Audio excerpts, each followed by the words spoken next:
మరి ఇంకేంటి మా విశేషాలు?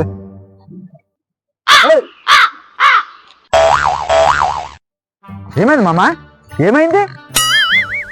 ఏమి లేదు మామ, కాకి చిచ్చెళ్ళింది. కాకి సిచ్చెళ్ళిందా? కొట్లా కాకినే. మామ ఆ కాకి ఏమి అనొద్దు, ఆ కాకి ఎప్పుడు నా మీద చిచ్చెళ్తుంది. ఏంటి? కాకి ఎప్పుడు నీ మీద చిచ్చెళ్తుందా?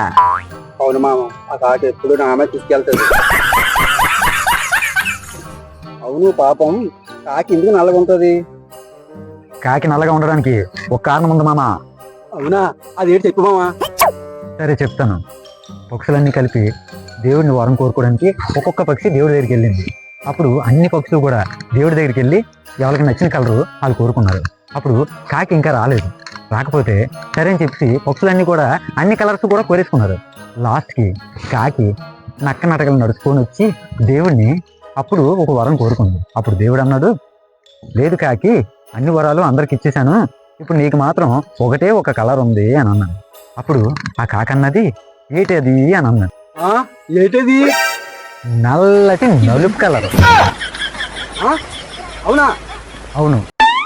దేవుడు అప్పుడు అన్నాడు, నీకు ఇంకొక వరాన్ని ఇస్తున్నాను అని అన్నాడు. నీటి దేవుడా అన్నాడు.